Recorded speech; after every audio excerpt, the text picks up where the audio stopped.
On a cold October morning, a billionaire left $250,000 in cash, diamonds, gold, and expensive jewelry scattered on his bed to test his black maid. She'd been building her reputation for 12 years, working 2 jobs to support her dying grandmother and finish college. But suddenly, she walked into his bedroom and found valuables worth over $410,000 scattered like breadcrumbs across his bed. Even though she knew one wrong move could destroy everything she'd built, she still made a choice that would leave him stunned. If you are enjoying this story, don't forget to hit that subscribe button, like the video, and comment where you are watching from. Your support helps us bring more powerful stories. And trust me, you won't want to miss them. Now, let me take you back to where this story really began, earlier that morning when a billionaire decided to play with a woman's character. The 42 floors of the Aqua Tower stretched toward Lake Michigan's gray October sky, but for Harrison Blackthorne, the view from his corner unit felt more like a prison than a privilege. At 58, the tech mogul had built an empire worth $12 billion, yet he sat alone at his marble breakfast counter, scrolling through news of another data breach at a competitor's company while his coffee grew cold. Harrison's steel-gray hair was perfectly styled, his navy cashmere sweater and pressed khakis speaking to wealth that never needed to announce itself. But his blue eyes held a weariness that money couldn't cure. The October morning light streaming through his expansive windows illuminated a space that belonged in Architectural Digest: leather furniture in rich browns, abstract paintings worth more than most people's houses, and technology so advanced it responded to his voice before he finished speaking. "Good morning, Mr. Blackthorne," came the gentle voice from his smart home system. "You have 3 board meetings today, lunch with the Tribune's tech reporter, and your evening charity gala." "Cancel lunch," Harrison muttered, not looking up from his tablet where headlines screamed about corporate espionage and employee theft. The story hit too close to home. 6 months ago, his most trusted financial advisor had embezzled $2 million before disappearing to the Cayman Islands. 3 years before that, his head of security had sold company secrets to competitors. Trust no one. The motto had served him well in business, but it had also left him utterly alone. The elevator chimed softly, signaling the arrival of his domestic staff. Harrison glanced at his Rolex. 7:30 a.m., precisely on time.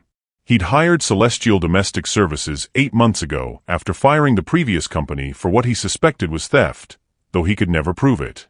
The new service was different. They ran background checks, had insurance, came highly recommended by other wealthy families in Chicago. But still, he wondered. Always wondering. What would you do, he thought, staring at the city below, if I gave you the chance to take everything? The plan had been forming for weeks. Hidden in his bedroom safe were stacks of $100 bills totaling exactly $250,000, along with diamond earrings worth $50,000, a gold Rolex collection valued at $75,000, and his late mother's emerald necklace appraised at $35,000. Over $410,000 in easily portable wealth. Today, he would scatter it all across his bed and see what happened when temptation met opportunity. 23 miles south, Kesha Washington's alarm had been ringing for exactly 1 minute before she silenced it with a swift tap. 5:15 a.m. came early, but she'd been waking at this hour for 12 years, ever since she'd started working 2 jobs to support her grandmother and put herself through community college. At 34, Kesha moved with the efficient grace of someone who'd learned to make every motion count. Her dark skin glowed with the kind of health that came from walking everywhere and eating home-cooked meals, and her natural hair was pulled back in a practical bun that would survive a full day of cleaning. She chose her outfit carefully each morning. Today, dark jeans that wouldn't show dust, a bright turquoise blouse that made her feel confident, and comfortable sneakers that would carry her through 8 hours on her feet. Her studio apartment in Bronzeville was small but immaculate, every surface scrubbed clean, every object in its designated place. Family photos covered one wall, her late parents at their wedding, her grandmother receiving her nursing degree at 65, Kesha's younger brother Jerome in his army uniform. A small kitchen table doubled as her desk, where accounting textbooks sat stacked beside a calculator and notebooks filled with her careful handwriting. 2 more semesters, she reminded herself as she made coffee in the tiny kitchen. 2 more semesters and you'll have your degree. The previous evening's conversation with her grandmother echoed in her mind. At 82, Nana was still sharp as a tack, but her medications were getting more expensive each month, and her fixed income only stretched so far. "Baby girl," Nana had said, her weathered hands folding Kesha's laundry with practiced precision, "I don't want you working yourself to death for an old woman." "You're not old, Nana. You're vintage," Kesha had replied, the same joke she'd been making for years. But privately, she worried. The part-time bookkeeping job paid well, but it wasn't enough. The cleaning service covered rent and groceries, but barely. And her dream of becoming a certified public accountant felt simultaneously within reach and impossibly far away. She checked her phone, a text from her supervisor at Celestial Domestic Services. "Blackthorn residents today. Premium rate. Be extra careful, he's particular." Kesha had cleaned for wealthy families before, but the Blackthorn job was different. The client paid triple the normal rate, had more security cameras than a bank, and never spoke to the staff directly. She'd been there 6 times over the past 2 months, and each visit felt like walking through a museum where she was afraid to breathe too loudly. As she gathered her cleaning supplies and packed her lunch, a turkey sandwich and an apple that would have to last until dinner, Kesha caught her reflection in the bathroom mirror. Her mother's eyes looked back at her, warm brown and determined. "You raised me right, Mama," she whispered to the reflection. "I won't let you down." The L train's morning rush was just beginning as Kesha made her way to the Red Line, her supply bag slung over her shoulder and her mind already organizing the day ahead. She didn't know that 42 floors above Lake Michigan, Harrison Blackthorn was planning a test that would change both their lives forever. She didn't know that in 3 hours, she would be standing in his bedroom, faced with over $410,000 in cash and jewelry scattered like fallen stars across Egyptian cotton sheets. And she certainly didn't know that her response would shatter every assumption Harrison had built his lonely world upon. Harrison's hands trembled slightly as he arranged the final piece, his mother's emerald necklace, the one she'd worn to every charity gala until cancer took her 5 years ago. He placed it carefully among the scattered $100 bills, letting the morning sunlight catch the brilliant green stones. The scene across his king-sized bed looked like a pirate's treasure had exploded. $250,000 in crisp bills formed small mountains between diamond earrings that threw rainbows across the white silk sheets, while gold watches and chains created glittering rivers of precious metal. His heart hammered as he checked the hidden cameras one final time. 4 different angles would capture everything: the micro camera disguised as a smoke detector, the one built into his bedside lamp, another in the picture frame holding his Harvard MBA, and the main security feed from the corner of the room. Each device transmitted directly to his phone, which he'd monitor from his home office down the hall. Over $400,000, he thought, stepping back to survey his handiwork. More money than most people see in a lifetime, just sitting there for the taking. The elevator chimed. She was here. Harrison hurried to his office, closing the door behind him and pulling up the camera feeds on his laptop. His palms were sweating as he watched the hallway camera show Kesha Washington entering through the service entrance, her turquoise blouse bright against her dark skin, her movements efficient and purposeful as always. He'd been observing her for 2 months through these same cameras, telling himself it was security, but really it was fascination. She worked with a quiet dignity that impressed him despite his cynicism. She never touched personal items unnecessarily, never lingered in rooms longer than required, never seemed to snoop or pry. She hummed sometimes while she worked, old gospel songs that reminded him of his childhood nanny. But today would be different. Today he would know who she really was. Kesha hummed Blessed Assurance under her breath as she assembled her cleaning cart in the service area. The Blackthorn residence always felt like stepping into a different world. Everything was so perfectly arranged, so expensive, so utterly foreign to her everyday life. The silence was the strangest part. Most families had some noise, televisions, music, conversations. But here, even her footsteps seemed too loud against the polished marble floors. She developed a routine over the past 2 months. Start with the guest bathrooms, work through the living areas, save the master bedroom for last since Mr. Blackthorn was usually in his office by then. She'd never actually met him face to face, though she glimpsed him once through a doorway, a tall, silver-haired man in expensive clothes who looked like he carried the weight of the world on his shoulders. Rich people problems, she'd thought at the time, then immediately felt guilty. Money didn't solve everything. Her grandmother always said that loneliness was loneliness, whether you lived in a mansion or a studio apartment. The morning flew by in her usual rhythm, scrubbing, dusting, organizing. The guest bathroom with its marble countertops and gold fixtures. The living room with its leather furniture and abstract art that probably cost more than her car. The kitchen with appliances so high-tech she was afraid to touch them wrong. By 10:30, she was ready for the master bedroom. She knocked gently on the closed door, a habit from other homes where people might be sleeping late. No answer. She tried the handle and found it unlocked. "Mr. Blackthorne," she called softly. "Housekeeping." Silence. Kesha pushed the door open and stepped inside, her eyes immediately drawn to the floor-to-ceiling windows that offered a breathtaking view of Lake Michigan. The October sky was clearing, and sunlight streamed across. She froze. The bed looked like a jewelry store had exploded. $100 bills were scattered everywhere, some in neat stacks, others spread like green confetti across the white silk comforter. Diamond earrings caught the light and threw tiny rainbows across the walls. Gold chains and watches created glittering pools among the cash. An emerald necklace lay draped across a pillow like a sleeping green snake. Kesha's cleaning cart clattered as her hands instinctively flew to her mouth. What in the world? Her first thought was burglary. Someone had broken in, ransacked the bedroom, scattered everything while searching for something else. But nothing looked disturbed except for the impossible display of wealth across the bed. The dresser was untouched. The closet doors were closed. Even the bedside tables looked perfectly arranged. Her second thought was accident. Maybe Mr. Blackthorne had been counting money, organizing jewelry, and something had happened, a phone call, an emergency, that made him leave everything scattered. Her third thought, the one that made her stomach clench with understanding, was the most troubling of all. This is a test. She'd heard stories. Rich people who left money lying around to see if the help would take it. Employers who set traps for domestic workers, then used any theft as an excuse to fire them without severance pay. Her friend Carmen had been accused of stealing a watch that later turned up in the employer's car, but by then Carmen had already been fired and blacklisted from the service. Kesha's hands were shaking as she stared at the fortune spread before her. $250,000 in cash alone. She could see the bank bands still wrapped around some of the stacks.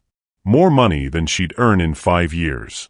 More money than her grandmother's medical bills for the rest of her life. More money than her remaining tuition and living expenses combined.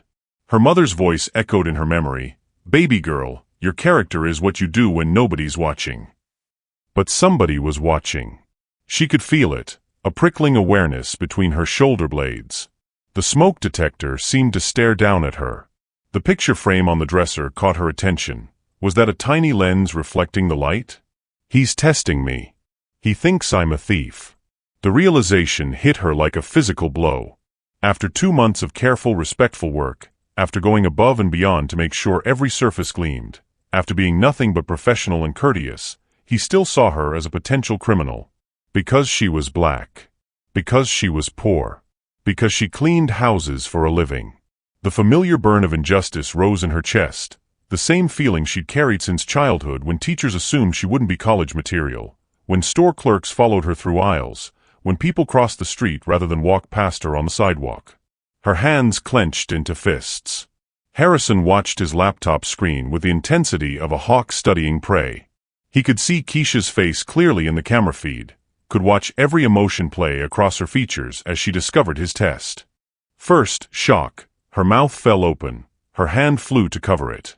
Understandable. Then confusion. She looked around the room, clearly trying to make sense of what she was seeing. Also reasonable. But then something else crossed her face, something that made Harrison lean closer to the screen. Her expression hardened. Her posture straightened. Her hands, which had been trembling, curled into fists at her sides. She looked angry. Angry? Harrison frowned. That wasn't the reaction he'd expected. Guilt, maybe.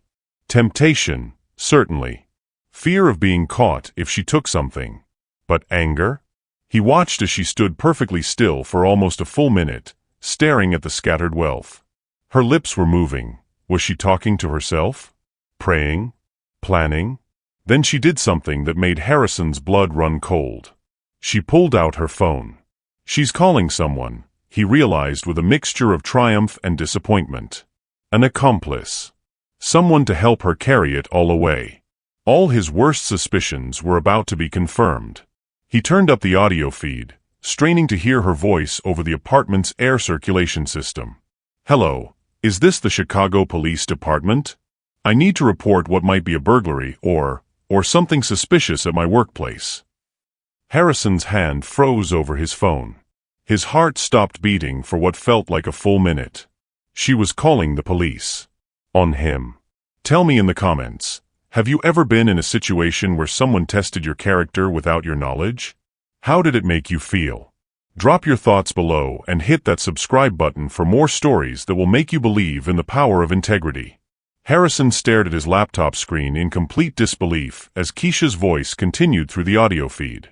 "Yes, I'm at 340 East Randolph Street, the Aqua Tower, Unit 4201. I'm a domestic worker with Celestial Cleaning Services, and I've discovered what appears to be hundreds of thousands of dollars scattered across my employer's bed. It looks like maybe a robbery or some kind of emergency situation." She's really doing this. Harrison's mind reeled. She's actually calling the police because she thinks I'm in danger. His hands flew across his phone's keyboard, pulling up the building's security system. Within minutes, the police would be here. His doorman would send them up. They'd find him perfectly safe in his office while his domestic worker stood in his bedroom reporting what she believed was a crime scene. The humiliation would be complete and public. But watching Kesha pace his bedroom while staying carefully away from the scattered money, Harrison felt something he hadn't experienced in years: shame. Real, bone-deep shame that made his chest tighten and his face burn. "No, sir, I haven't touched anything," Kesha was saying into her phone. "I know better than that. I'm staying right by the door until you arrive."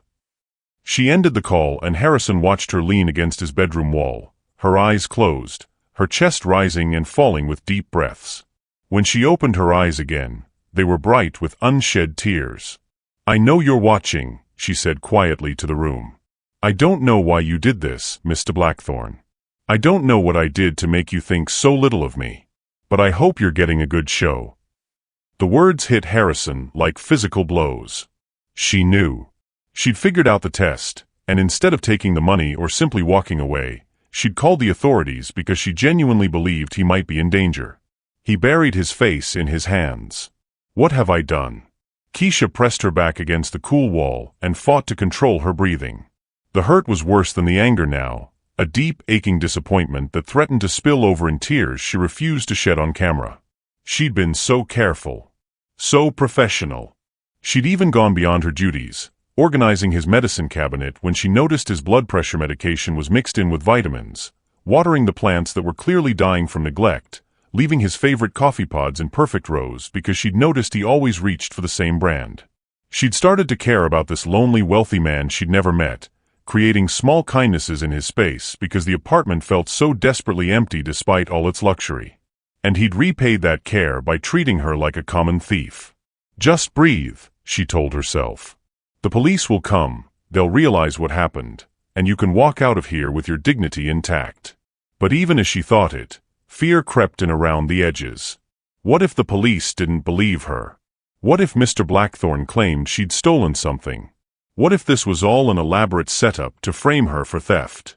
Her phone buzzed, a text from her supervisor at Celestial Cleaning Services. "Police called about incident at Blackthorne residence. Are you okay?" Word was already spreading. Soon it would be all over the cleaning services network. Kesha Washington, the girl who'd been working her way through college for 12 years, finally snapped and tried to rob a client. Because who would believe the truth? Who would believe that a billionaire had scattered over $400,000 across his bed just to test whether his black cleaning lady was a thief? The sound of the elevator chiming made her jump. Heavy footsteps in the hallway, getting closer. Chicago Police Department. "In here." Kesha called, her voice steadier than she felt. "The bedroom." Two officers appeared in the doorway, a middle-aged white man with kind eyes and a younger black woman who took in the scene with the sharp assessment of someone who'd seen everything. "Ma'am, are you the one who called this in?" the male officer asked. "Yes, sir." "Officer." Kesha read his nameplate. Officer Robinson. I'm Kesha Washington with Celestial Cleaning Services. I arrived for my scheduled appointment at 7:30 this morning and discovered this when I came to clean the bedroom around 10:30. The female officer whistled low under her breath as she surveyed the scattered wealth. That's a lot of cash. Any sign of forced entry? No, ma'am, officer. Kesha checked the second nameplate. Officer Chen. The apartment was locked when I arrived. I used my keycard like always.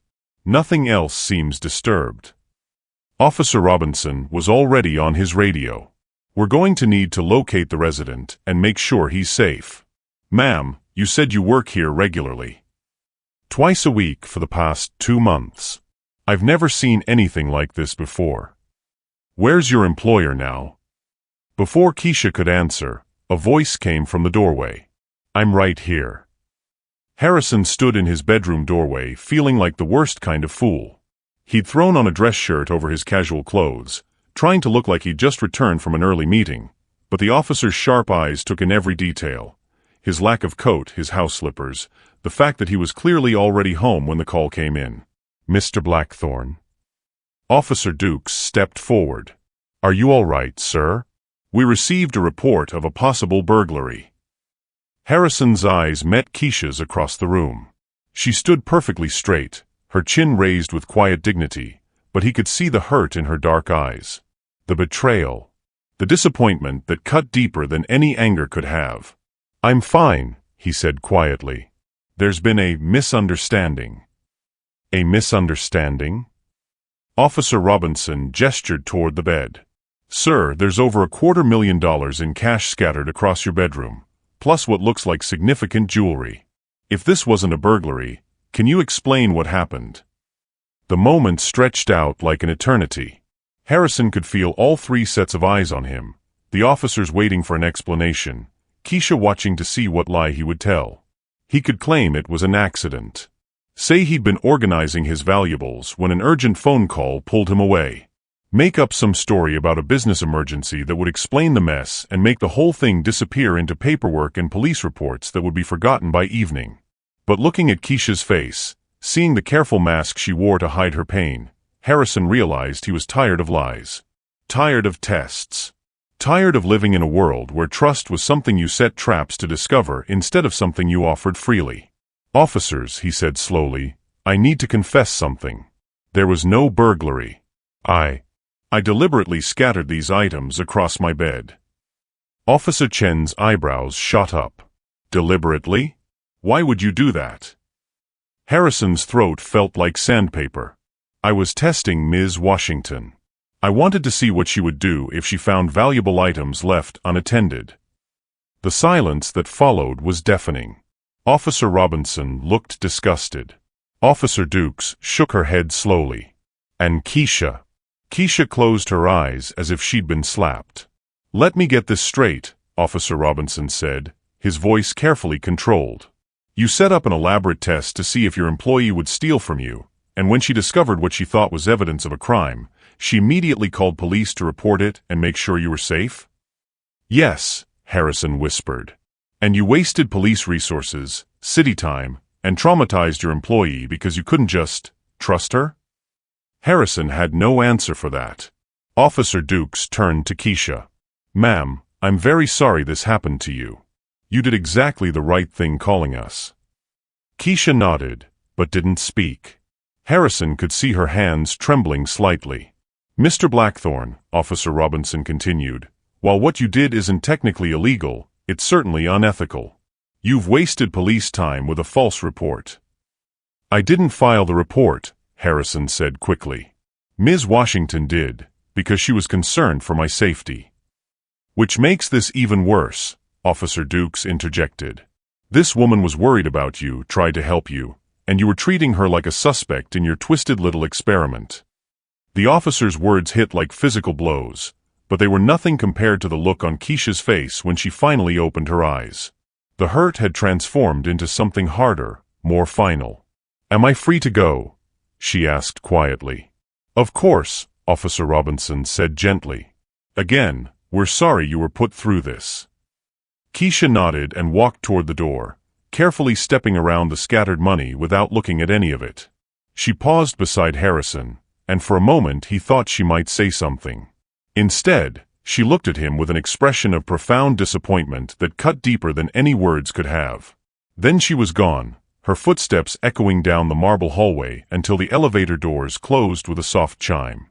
Harrison stood surrounded by his scattered wealth and two disgusted police officers, feeling poorer than he'd ever felt in his life. Harrison paced his apartment like a caged animal after the police left.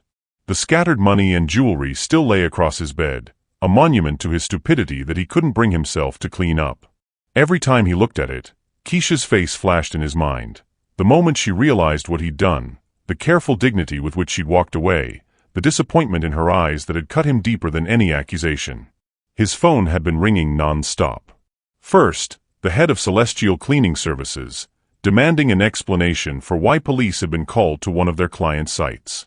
Then his building manager, asking about the police activity. Then his assistant, wondering why he'd missed his first board meeting of the day. Harrison ignored them all. He couldn't face explanations, couldn't stomach the professional conversations that would smooth over what he'd done with corporate politeness and legal disclaimers. Instead, he found himself opening his laptop and scrolling through the camera footage from the morning, watching Kesha's reaction over and over again. The way she'd immediately thought of his safety. The genuine concern in her voice when she called 911. The careful way she'd stayed away from the money, afraid even to accidentally disturb what she thought might be evidence. She protected me, he realized. Even thinking I might be hurt or in danger, her first instinct was to protect me. When had anyone last done that for him? When had anyone looked past his wealth to simply see a human being who might need help? His intercom buzzed. "Mr. Blackthorne," came his doorman's voice. "There's a young woman here to see you. Says she left something behind this morning." Harrison's heart jumped. Send her up. But when the elevator doors opened, it wasn't Kesha who stepped out. It was an elderly black woman with silver hair and kind eyes, wearing a purple coat that had seen better years but was meticulously clean and pressed. She moved with the careful precision of someone whose joints ached but whose spirit remained strong. "Mr. Blackthorne." Her voice carried the warm authority of someone accustomed to being listened to. "I'm Dorothy Washington, Kesha's grandmother." Harrison's mouth went dry. "Mrs. Washington. How did you get past your fancy security?" She smiled, but it didn't reach her eyes. When you've been a nurse for 45 years, you learn how to talk your way into places. That young man downstairs was very concerned when I told him my granddaughter had been upset by something that happened here today. She stepped into his apartment, her gaze taking in the expensive furniture and artwork with the assessing eye of someone who'd cleaned similar spaces in her youth. "May I sit down? These old bones don't stand as long as they used to." "Of course, please." Harrison gestured toward his living room, his mind racing. Why was she here? What did she want? Dorothy settled onto his leather sofa with a soft sigh. "Beautiful view," she commented, looking out at Lake Michigan. "I can see why you'd want to stay up here, away from all the messiness down below." The words stung, and Harrison suspected they were meant to. "Mrs. Washington, about what happened today." "Oh, I know exactly what happened today." Her voice remained calm, but steel entered her tone. "Kesha came home in tears.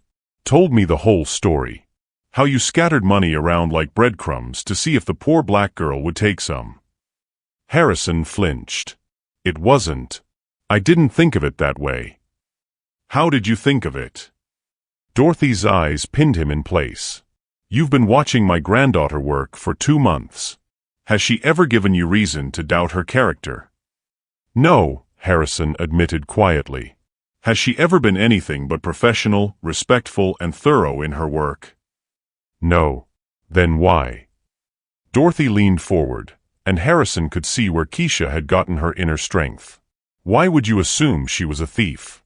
What about her made you think she couldn't be trusted?" The question hung in the air like an accusation, but Harrison found himself answering honestly. "Because everyone else has betrayed me. My financial advisor stole $2 million.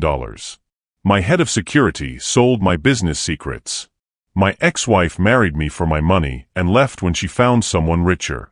I thought if I could just know for certain that she was like all the rest. Dorothy's voice softened slightly. Mr. Blackthorne, let me tell you something about my granddaughter. When she was 16, she found a wallet on the bus with $300 in it. $300, when we were living on food stamps and her shoes had holes in the bottom. You know what she did? Harrison shook his head. She took that wallet straight to the police station and waited 2 hours to make sure it got back to its owner. When the man came to pick it up, he tried to give her a $20 reward. She wouldn't take it. Said doing the right thing wasn't something you got paid for. The story hit Harrison like a physical blow. He could picture teenage Kesha, probably wearing hand-me-down clothes and patched shoes, choosing integrity over desperate need. That's who she is, Dorothy continued. That's who she's always been. But you couldn't see past her skin color and her job to recognize the treasure right in front of you. You're right, Harrison said quietly. I was wrong. Completely, inexcusably wrong. Dorothy studied his face for a long moment. Being wrong isn't the end of the world, Mr. Blackthorne. Staying wrong is. Before Harrison could ask what she meant, the elevator chimed again. This time, Kesha did step out, her eyes widening in shock when she saw her grandmother sitting on Harrison's sofa. Nana? What are you doing here? She looked between Dorothy and Harrison, confusion and alarm clear on her face.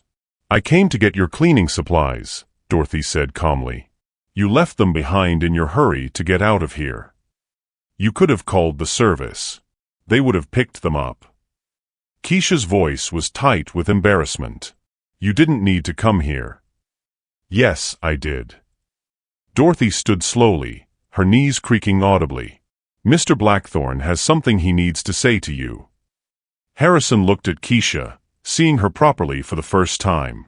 She'd changed out of her work clothes into a simple yellow dress that brought out the warmth in her dark skin. Her hair was loose around her shoulders, and without the professional mask she wore while working, she looked younger, more vulnerable. Kesha, he began, his voice rough with emotion. I owe you the biggest apology of my life. She crossed her arms over her chest, a protective gesture that made his heart ache. You don't owe me anything, Mr. Blackthorne. I'm just here for my supplies. Please, he said. Just let me say this. What I did today was unforgivable. I tested you because I've been hurt before, but that's no excuse. You've been nothing but professional and kind, and I repaid that by treating you like a criminal. I'm sorry. More sorry than I know how to express. Kesha's jaw was tight, but he could see tears threatening at the corners of her eyes. Do you have any idea how it felt? To realize that after 2 months of careful work, of going above and beyond, you still saw me as someone who would steal from you. I know, Harrison said quietly. And I know this doesn't fix it, but I need you to understand something. When you called the police, when you were worried about my safety, no one has cared about my well-being like that in years. Maybe ever. That's not. Kesha shook her head. That's just basic human decency. You don't get points for that. You're right. But you showed me something today that I'd forgotten existed. Real character. Real integrity. The kind of person I wish I could be. Dorothy had been watching this exchange with the sharp eyes of someone reading between the lines. Kesha, baby, your supplies are in the service area?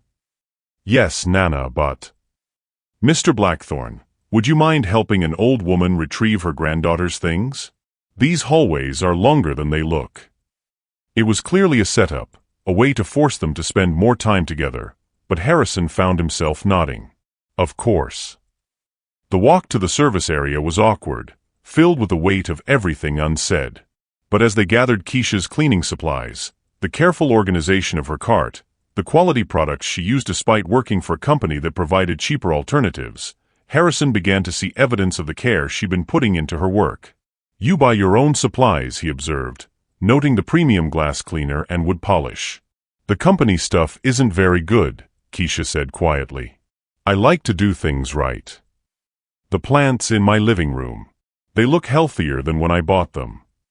She paused in packing her supplies. They were dying. Too much water, not enough light. I just moved them closer to the window and cut back on watering. And my medicine cabinet. Someone organized it. Her cheeks flushed.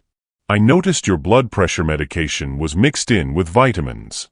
That can be dangerous if you're in a hurry and grab the wrong bottle." Each small kindness was another weight on Harrison's conscience. She'd been taking care of him in ways he'd never even noticed, and he'd repaid her with suspicion and humiliation. "Why?" he asked suddenly. "Why did you do those things?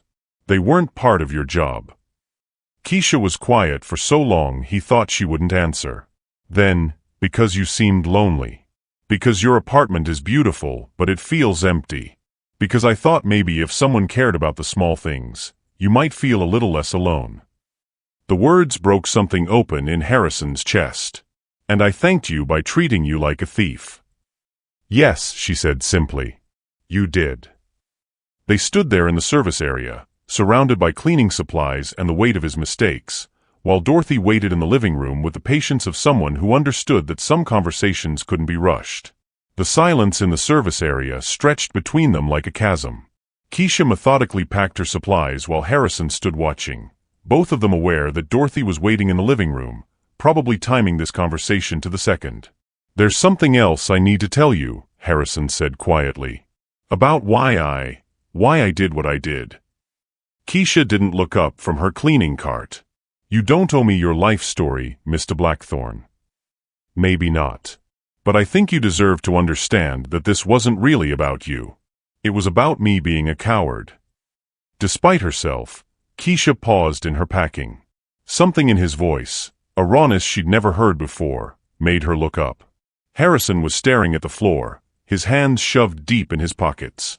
"6 months ago, I trusted someone completely. Alan Fitzgerald. He'd been my financial advisor for 8 years. I was the best man at his wedding.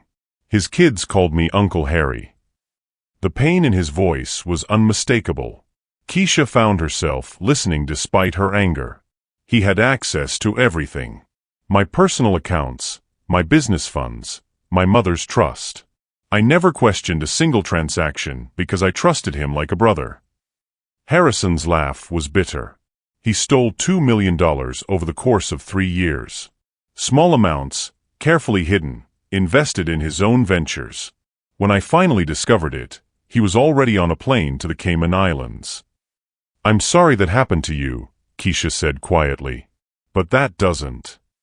There's more." Harrison looked up, meeting her eyes. "Before Alan, it was my head of security, Robert. Before that, my ex-wife Catherine, who cleaned out our joint accounts the day she filed for divorce. Before that, my business partner in my first company, who sold our client list to competitors while I was visiting my dying mother." Each betrayal was a weight in his voice, years of accumulated hurt that had calcified into suspicion. "And before all of them," Harrison continued, his voice dropping to almost a whisper, "there was my father." Kesha stopped packing entirely now, sensing they'd reached the heart of something important. Thomas Blackthorne was Chicago's most respected venture capitalist. Everyone wanted to be his friend, his business partner, his son-in-law. "He taught me that people would always want something from me, that trust was a luxury I couldn't afford." Harrison's hands were shaking slightly. "When I was 12, he gave me $100 and told me to leave it on my desk at boarding school. Within a week, it was gone. My roommate, the boy I thought was my best friend, had taken it." "Your father set you up," Kesha realized with horror. "He made you bait your own friend. He called it a valuable lesson. Said it was better to learn early that people would always disappoint you if the price was right." Harrison's smile was painful to watch. "I've been testing people ever since. It's the only way I knew how to protect myself." The revelation hung between them, explaining so much about the lonely man who lived in this beautiful, empty apartment. But Kesha felt her own defenses rising. "So you decided to teach me the same lesson your father taught you," she said, her voice hard. "Pass on the poison to the next generation." "No," Harrison said quickly. "Yes. I don't know. I was scared. Scared of what? That I might steal your precious money. Scared that you might be different. The admission seemed to surprise him as much as it did her. For 2 months, I watched you work. I saw how you cared for my space, how you went beyond what anyone expected. You made my apartment feel like a home instead of a museum. And that terrified me. Kesha stared at him. Because if I was genuine, you might have to trust someone again. And if I trusted you and you betrayed me like all the rest. Harrison shrugged helplessly. I thought it would break me completely. The raw honesty in his confession made Kesha's anger waver, but it also stirred something deeper, a recognition of pain that mirrored her own. You want to know about tests, Mr. Blackthorne, she said quietly. Let me tell you about the tests I face every single day. She leaned against her cleaning cart, suddenly looking exhausted. When I walk into a store, I'm tested. Will I steal something? When I apply for jobs, I'm tested. Am I articulate enough, professional enough, non-threatening enough? When I ride the elevator in buildings like this, I'm tested. Do I belong here, or am I casing the place? Harrison winced, but she continued. When I was 15, I got a job at a grocery store. The manager made me empty my pockets at the end of every shift for the first month. Every shift, Mr. Blackthorne. Because apparently being black and teenage automatically made me a suspect. Kesha. I'm not finished. Her voice was steady but fierce. When I started college, professors tested whether I belonged there or if I was just an affirmative action admission. When I got my bookkeeping clients, they tested whether I was smart enough to handle their finances or if they needed to watch me extra carefully. Each example was a small knife, cutting away at Harrison's justifications.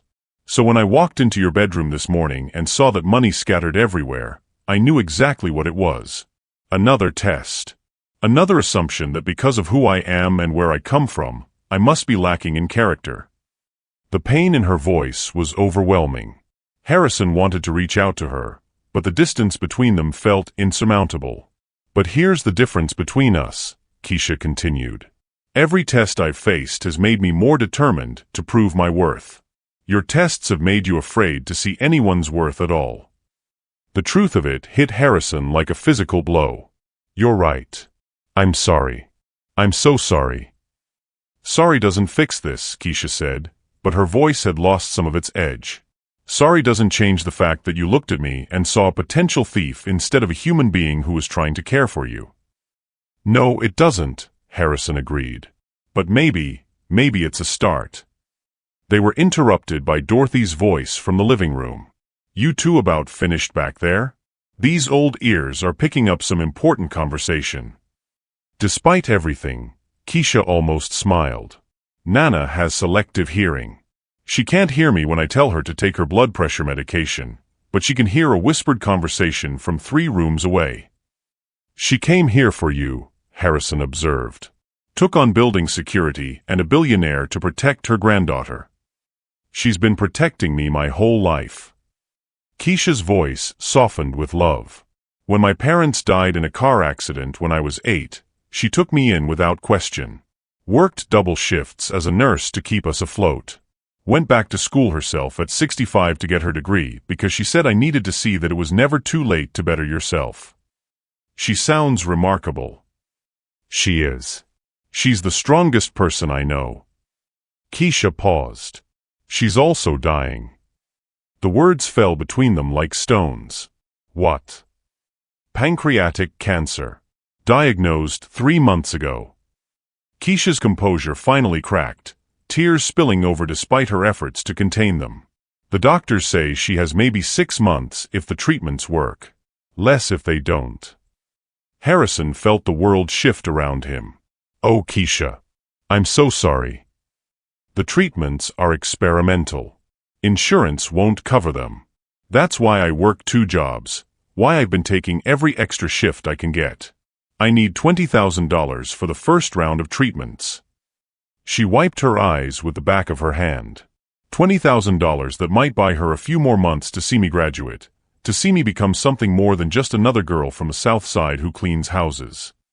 The number hit Harrison like a sledgehammer. $20,000. Less than he'd scattered across his bed as a test. Less than he spent on wine in a year. Less than his watch collection cost.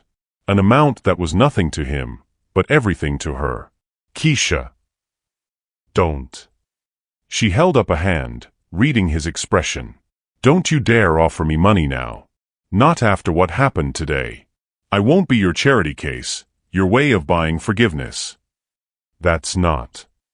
It is. Her voice was firm. You've already shown me what you think of my character. I won't give you the chance to think I was only nice to you because I wanted something. The irony was devastating. Harrison had tested her honesty with money she desperately needed for the most important thing in her life, and she'd passed without him ever knowing the stakes. How long have you been carrying this? He asked quietly. Since the day I started working for you. Kesha finished packing her supplies with sharp, efficient movements. Every morning I wake up knowing that time is running out. Every night I go to bed calculating how much I earned that day, how much closer I am to having enough. That's what you were testing, Mr. Blackthorne. Not whether I was honest, but whether I was desperate enough to throw away everything I believe in for money that could save the most important person in my world. The weight of what he'd done was crushing. Harrison had accidentally created the perfect test, not of greed, but of character under impossible pressure. And she'd passed so completely that she'd been willing to call the police on his behalf, even thinking he might be in danger. I would have given it all to you, he said quietly. The money, the jewelry, everything. If I'd known. But you didn't know. Kesha met his eyes. You never asked about my life, my struggles, what mattered to me. You only saw what you expected to see. She was right, and they both knew it. Dorothy's voice drifted from the living room again. Kesha, baby, we should get going. Your grandmother needs her medication, and you have that evening job tonight. I'm coming, Nana. Kesha grabbed the handle of her cleaning cart. Goodbye, Mr. Blackthorne. I hope you find whatever it is you're looking for. She started toward the door, but Harrison's voice stopped her. Wait. Please. There's something else you need to know. Kesha paused, but didn't turn around. The money on my bed. It wasn't just any money. Harrison's voice was barely audible. It was the exact amount my father used to test me when I was a child. $250,000. The amount he'd scatter around and tell me to count, to organize, to be responsible for. He said if I could resist temptation with that much money, I could resist anything. Kesha turned slowly, understanding dawning in her eyes. You've been carrying your father's test your whole life, she said quietly. And I passed it on to you. The poison, like you said. Harrison looked broken. But you didn't take the poison, Kesha. You transformed it into something else entirely. Dorothy Washington had watched enough human drama in her 82 years to recognize a turning point when she saw one. From her position on Harrison's leather sofa, she could hear the shift in their voices, less anger, more understanding, and she knew her granddaughter was about to make one of her noble, self-sacrificing decisions if someone didn't intervene. Kesha Marie Washington, she called out, using the full name that had commanded attention since childhood. Bring that man out here and sit down. All this standing around in hallways when there's perfectly good furniture going to waste. Kesha appeared in the doorway, her eyes still red from tears but her spine straight with stubborn pride. Nana, we should go. I've got to get to the bookkeeping office by 3. You've got time. Dorothy patted the sofa beside her with the authority of someone accustomed to being obeyed. Sit. Harrison followed hesitantly, clearly unsure of his welcome in his own living room. Dorothy studied him with the sharp eyes of a woman who'd spent decades reading people in hospital rooms, seeing past what they showed to what they needed. Mr. Blackthorne, you said your father taught you not to trust people. What did your mother teach you? The question caught him off guard. My mother. Every child has 2 parents, even if one overshadows the other. What did she teach you? Harrison sat heavily in the chair across from them, his expression distant with memory. She taught me that everyone deserves kindness, regardless of their station in life. She used to volunteer at soup kitchens, homeless shelters. She'd bring me along sometimes when I was young. And what happened to those lessons? They died with her when I was 26. His voice was quiet with old grief. Cancer. My father said her soft heart was what killed her, that she gave too much of herself to people who didn't deserve it. Dorothy made a sound of disgust. Your father was a fool. Nana, Kesha warned softly. Hush, child. I'm old enough to speak my mind. Dorothy turned back to Harrison. Your mother's kindness didn't kill her. Cancer did. But you let your father kill her memory by abandoning everything she taught you. The words hit their target. Harrison's face crumpled slightly. I used to be different. Before she died, I wanted to change the world. I started my first company to create jobs in underserved communities. I thought technology could bridge gaps, bring opportunity to people who'd been overlooked. What happened to that company? Kesha asked quietly. My business partner sold our client database to a competitor for $2 million. The company folded within 6 months. Harrison's laugh was bitter. My father said it proved his point. That idealism was expensive naivety. So you became him instead of her, Dorothy observed. Chose cynicism over compassion. It was safer. Was it? Dorothy's voice was gentle but probing. How's that safety working out for you? This beautiful apartment, all this expensive furniture, and you're eating breakfast alone every morning, talking more to computer systems than human beings. Harrison winced at the accuracy of the assessment. Nana, Kesha said softly, you don't have to. Child, this man scattered a fortune on his bed to test your character, and you called the police because you were worried about his safety. You think I don't see what's happening here? Both Harrison and Kesha looked at her with confusion. Dorothy sighed with the patience of someone explaining the obvious to children. You're both wounded. You're both lonely. And you're both too stubborn to admit you might need each other. Mrs. Washington, Harrison began, I understand you're trying to help, but after what I did.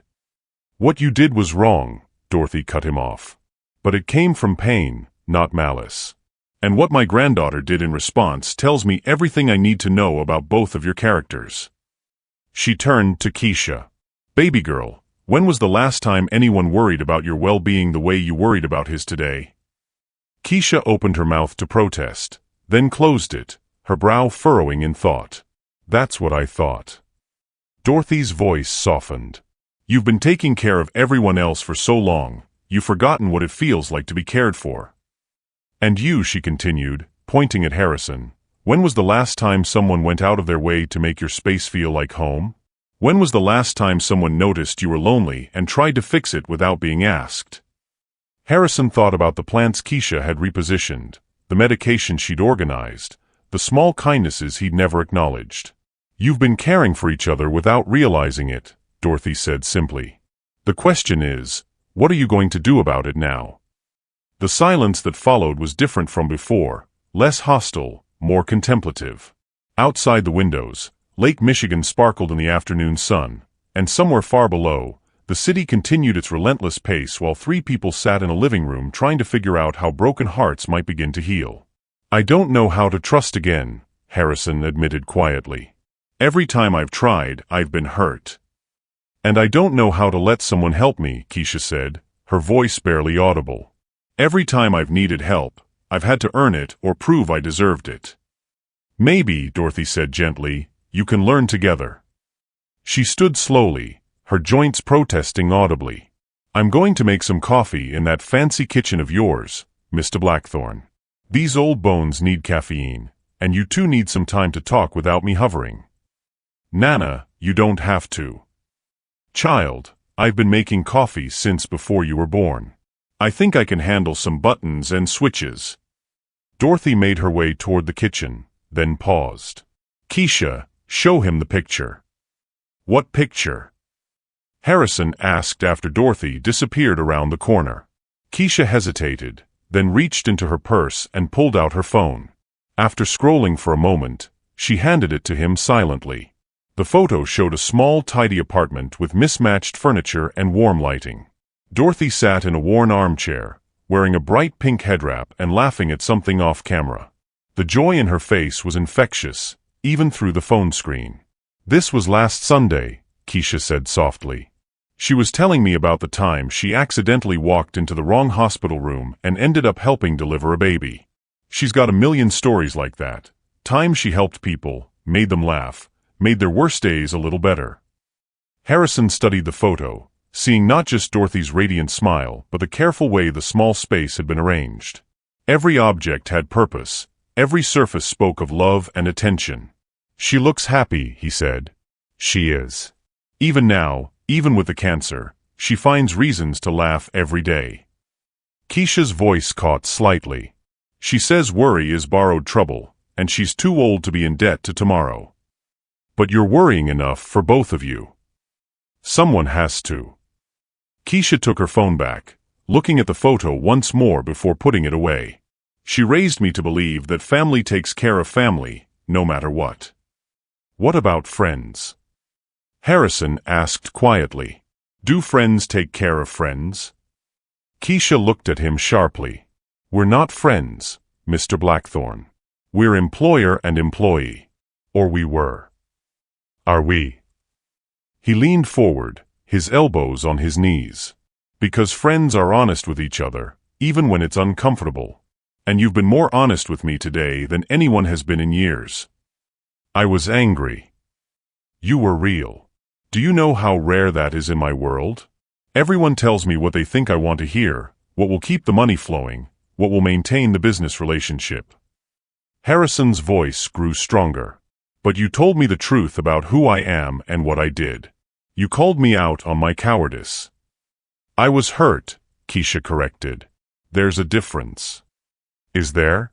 Because the way I see it, you cared enough to be hurt. You cared enough to be angry. You cared enough to worry about my safety even when you thought I'd betrayed your trust." From the kitchen came the sound of Dorothy humming an old spiritual while she worked, the melody floating through the apartment like a blessing. "I did care," Kesha admitted quietly. "I do care. Even after everything, I hate that you're so lonely. I hate that your father taught you to see enemies everywhere. I hate that you've never had someone love you without wanting something in return." The admission hung between them, vulnerable and honest. "And I hate that you've been carrying the weight of your grandmother's illness alone," Harrison said. "I hate that you work 2 jobs and still worry it won't be enough. I hate that someone with your strength and compassion has to fight so hard just to survive." They looked at each other across the space between their chairs, seeing each other clearly for the first time. "So what do we do?" Kesha asked. "How do we move forward from here?" Before Harrison could answer, Dorothy returned with a tray bearing 3 cups of coffee and a plate of cookies she'd somehow produced from his barren kitchen. "Simple," she said, setting the tray on the coffee table. "You start by sharing a meal like civilized human beings. Then you figure out the rest one day at a time." She handed them each a cup, the coffee perfectly prepared despite the unfamiliar equipment. "How did you?" Harrison began. "Child, I've been making coffee for 82 years. Fancy machines don't scare me." Dorothy settled back onto the sofa with her own cup. "Now, let's talk about what comes next. Have you ever found unexpected friendship in the most unlikely circumstances? What does it mean to truly care for someone, even when they've hurt you? Share your thoughts in the comments, and don't forget to subscribe for more stories about the healing power of genuine human connection. The afternoon had taken on an almost surreal quality. 3 unlikely people sharing coffee and conversation in a billionaire's living room, the weight of the morning's events slowly transforming into something that resembled the beginning of understanding. Harrison found himself laughing, actually laughing, as Dorothy told stories about her nursing career, while Kesha gradually relaxed, her defensive walls lowering as she watched her grandmother work her particular magic on a lonely man who clearly needed it. Then Harrison's phone rang. He glanced at the screen and his expression immediately darkened. "I'm sorry, I need to take this. It's my lawyer." "Harrison." The voice was crisp, professional, and loud enough that both women could hear it clearly. "We have a serious problem. I just got off the phone with someone from the Tribune. They're running a story about police being called to your residence this morning. Something about you testing your domestic staff with planted money." The blood drained from Harrison's face. "How did they?" "Police scanners, Harrison. The Tribune monitors them religiously. They're calling it a story about wealthy privilege and racial profiling. The headline is going to be Tech Billionaires' Twisted Test: How the Rich Humiliate Their Help." Kesha's coffee cup rattled against its saucer as she set it down with shaking hands. Dorothy's face had gone stone cold. "Can we stop it?" Harrison asked desperately. "Not unless you can prove it didn't happen. Which you can't, because it did." The lawyer's voice was harsh. "Harrison, this is a public relations nightmare. The board is already getting calls. Social media is starting to pick it up. #BillionaireTest is trending on Twitter." "Oh God," Harrison whispered. "It gets worse. They have a photo." "What photo?" "Someone in your building took a picture of police cars outside. They're using it with the story. But that's not the bad part. The bad part is they know the employee's name." Harrison's eyes flew to Kesha, who had gone completely pale. "How?" "Police report is public record. Kesha Washington, age 34, of Bronzeville. They've got her full name, her address, probably her employment history by now." Kesha stood abruptly, her chair scraping against the hardwood floor. "No. No, no, no." "Kesha," Harrison started. "Do you understand what this means?" Her voice was rising with panic. "My name is going to be in the newspaper connected to this story. Every potential employer, every client, everyone is going to see Kesha Washington and think that's the maid who almost got accused of stealing from a billionaire. But you didn't do anything wrong. You think that matters?" Kesha was pacing now, her hands pressed to her head. "You think people are going to read past the headline? You think anyone's going to hire a domestic worker who was involved in a police incident at a wealthy client's home?" The full implications hit Harrison like a freight train. "I'll fix this. I'll call the Tribune, explain what really happened." "And say what?" Kesha's voice cracked. "That you deliberately tested me because you thought I might be a thief? That makes it better." Dorothy stood slowly, her face a mask of controlled fury that was somehow more terrifying than shouting would have been. "Mr. Blackthorne, I think you should know that my granddaughter has been building her reputation in this city for 12 years. 12 years of impeccable references, of going above and beyond, of building trust with clients who recommend her to their friends. Mrs. Washington." "I'm not finished." Dorothy's voice could have cut glass. "She has been saving every penny for my medical treatments while building toward a career as an accountant. She takes night classes, maintains a perfect GPA, and works with small business owners who trust her with their financial records." The weight of what he'd destroyed was becoming clear. "I didn't think." "No, you didn't think." Kesha had stopped pacing and was staring out at Lake Michigan, her shoulders rigid. "You didn't think about how this would affect my life, my career, my future. You were so busy protecting yourself from imaginary betrayal that you destroyed a real person's reputation." Harrison's phone rang again. "Same lawyer." "Don't answer it," Kesha said quietly. "I have to." "Don't you dare answer that phone." She turned to face him, and the pain in her eyes was devastating. "I can't listen to any more details about how my life is being destroyed so you can manage your public relations crisis."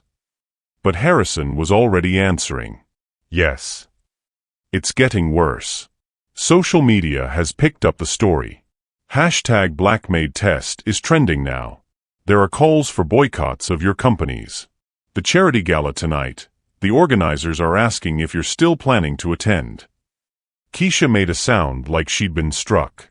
"A charity gala? You're worried about a charity gala?" "Kesha, please. What charity?" Her voice was dangerously quiet. Harrison's lawyer was still talking in his ear, but Harrison was watching Kesha's face and realizing he was about to make everything infinitely worse. "It's It's the Chicago Cancer Research Foundation annual fundraiser. The silence that followed was deafening. Cancer research, Kesha repeated slowly. You're going to a cancer research fundraiser tonight. While my grandmother is dying of cancer because we can't afford experimental treatments. I can explain. The irony is just. Kesha started laughing, but it was the kind of laughter that comes right before a complete breakdown. You'll spend thousands of dollars tonight on a fancy dinner to fund research that might help people like my Nana in 20 years, but you couldn't see past your own prejudice to help the person right in front of you. Harrison. The lawyer's voice was tinny through the phone speaker. Are you there? I have to go, Harrison said into the phone and hung up. But when he looked up, Kesha was already grabbing her purse. Where are you going? Home. To start figuring out how to rebuild my life after you've destroyed it. She kissed her grandmother's cheek. Come on, Nana. We're leaving. Baby girl, Dorothy said gently, maybe we should. Then you figure out the rest one day at a time. She handed them each a cup, the coffee perfectly prepared despite the unfamiliar equipment. How did you? Harrison began. Child, I've been making coffee for 82 years. Fancy machines don't scare me.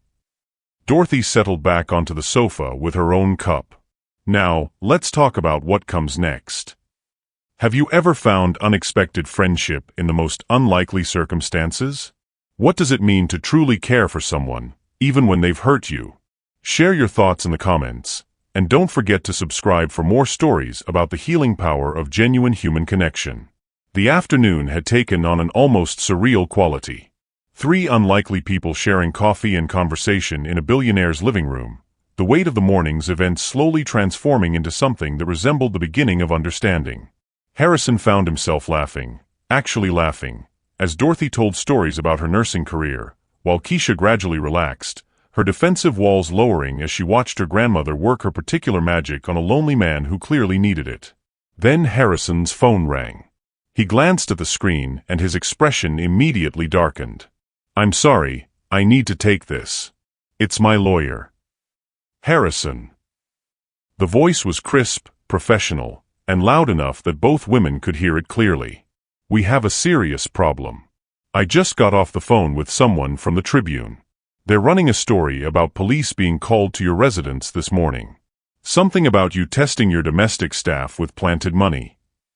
The blood drained from Harrison's face. How did they? Police scanners, Harrison. The Tribune monitors them religiously. They're calling it a story about wealthy privilege and racial profiling. The headline is going to be Tech Billionaires' Twisted Test, How the Rich Humiliate Their Help.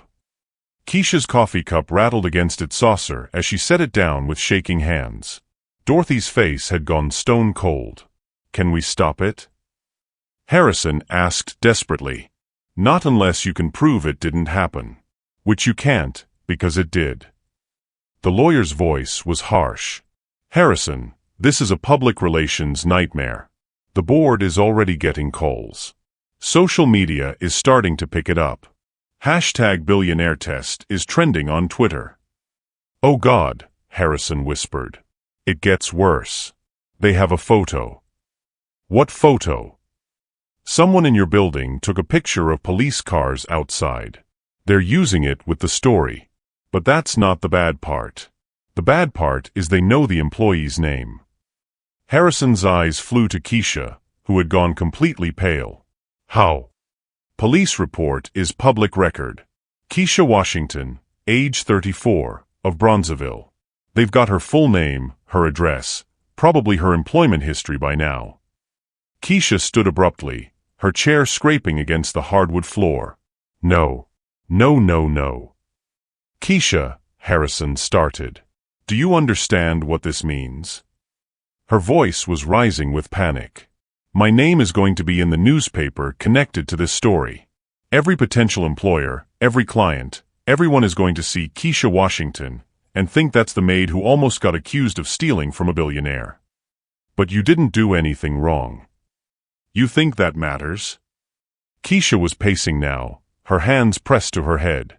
You think people are going to read past the headline? You think anyone's going to hire a domestic worker who was involved in a police incident at a wealthy client's home? The full implications hit Harrison like a freight train. I'll fix this. I'll call the Tribune, explain what really happened. And say what? Kesha's voice cracked. That you deliberately tested me because you thought I might be a thief? That makes it better. Dorothy stood slowly, her face a mask of controlled fury that was somehow more terrifying than shouting would have been. Mr. Blackthorne, I think you should know that my granddaughter has been building her reputation in this city for 12 years. 12 years of impeccable references, of going above and beyond, of building trust with clients who recommend her to their friends. Mrs. Washington. I'm not finished. Dorothy's voice could have cut glass. She has been saving every penny for my medical treatments while building toward a career as an accountant. She takes night classes, maintains a perfect GPA, and works with small business owners who trust her with their financial records. The weight of what he'd destroyed was becoming clear. I didn't think. No, you didn't think. Kesha had stopped pacing and was staring out at Lake Michigan, her shoulders rigid. You didn't think about how this would affect my life, my career, my future. You were so busy protecting yourself from imaginary betrayal that you destroyed a real person's reputation. Harrison's phone rang again. Same lawyer. Don't answer it, Kesha said quietly. I have to. Don't you dare answer that phone. She turned to face him, and the pain in her eyes was devastating. I can't listen to any more details about how my life is being destroyed so you can manage your public relations crisis. But Harrison was already answering. Yes. It's getting worse. Social media has picked up the story. Hashtag Black Maid Test is trending now. There are calls for boycotts of your companies. The charity gala tonight, the organizers are asking if you're still planning to attend. Kesha made a sound like she'd been struck. A charity gala? You're worried about a charity gala. Kesha, please. What charity? Her voice was dangerously quiet. Harrison's lawyer was still talking in his ear, but Harrison was watching Kesha's face and realizing he was about to make everything infinitely worse. It's the Chicago Cancer Research Foundation annual fundraiser. The silence that followed was deafening. Cancer research, Kesha repeated slowly. You're going to a cancer research fundraiser tonight. While my grandmother is dying of cancer because we can't afford experimental treatments. I can explain.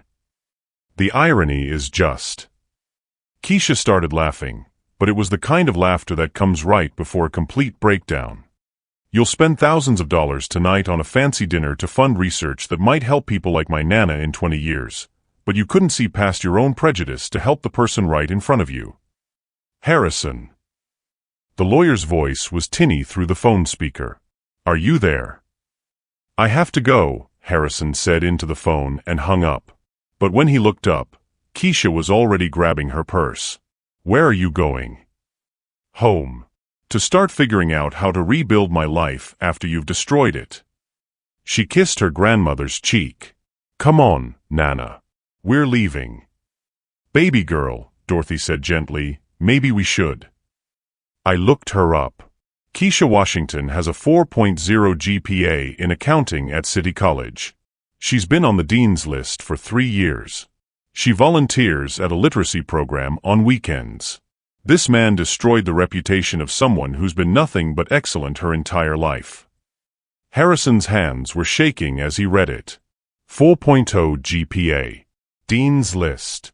Volunteer work on top of 2 jobs and caring for a dying grandmother. While he'd been testing her character, she'd been demonstrating it every single day. His phone rang again. This time it was his assistant. Mr. Blackthorne? I have Margaret from the Cancer Foundation on hold.